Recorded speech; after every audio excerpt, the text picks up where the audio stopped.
Streaming services need to come out with way more content.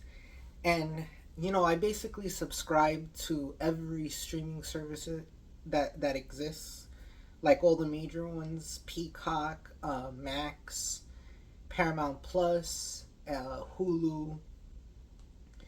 I'm subscribed to all those streaming services, and there was not one thing to watch last night. So you know what I put on? Sphere 1998. I have the Blu-ray of Sphere 1998, and it's a great movie. But rewatching Sphere 1998, this movie's really ahead of its time. Because remember, the whole Tic Tac UFO thing goes on in this movie 10 years before the actual fact. Now, if those Tic Tac UFOs are like some sort of classified government thing and they're not aliens, I wouldn't be surprised. Because all they did was get the idea from this movie for that Tic Tac story. They said, let's get the ending of Sphere, and let's do the ending of Sphere. But what's really mind blowing, because if you read the plot of the movie, they try to make the characters endure a hallucination while they're in this crashed alien ship that's underwater, and they endure their fears, like a squid or jellyfish or them killing each other. But what a lot of people don't understand about this movie is that ship was sent from the future, from the United States in the future, in like the far future. The United States had sent this ship, and the ship had gone through a black hole.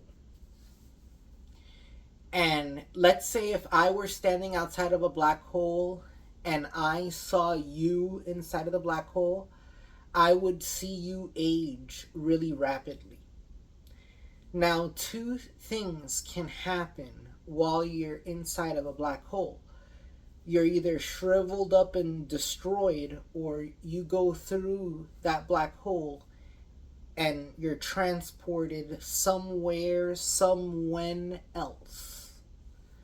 Okay? And that thing ended up crashing from the future into like the 1700s underwater. And while they were in that black hole, they picked up a UFO in the hull.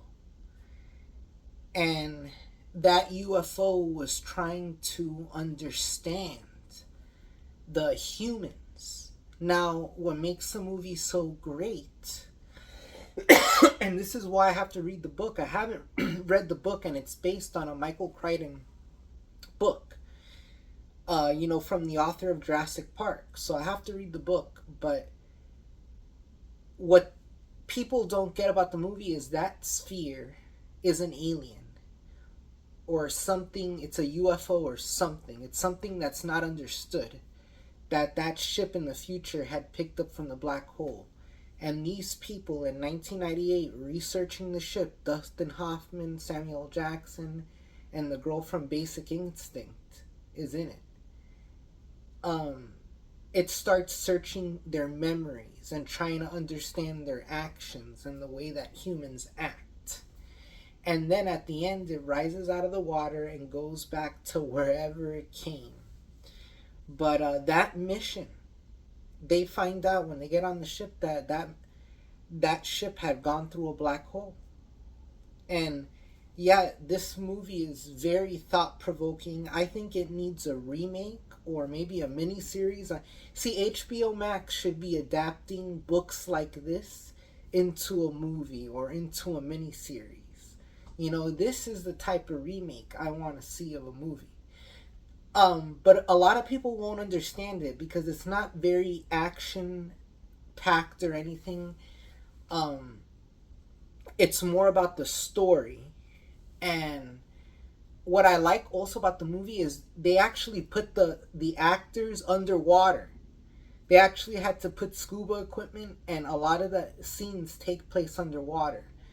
So this is like the only movie other than Thunderball that I could think of where a lot of it was filmed underwater.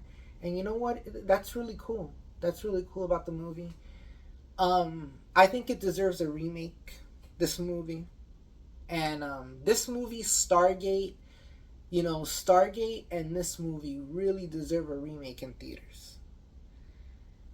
Check it out, Sphere, and check out the Blu-ray, because I don't know why, but whenever you see these movies, and it's like when you're renting them through Prime, or you're watching them on YouTube, renting them on YouTube, they don't look as good as the Blu-ray. It doesn't look as good as the DVD. So make sure that you're watching the Blu-ray version of this movie.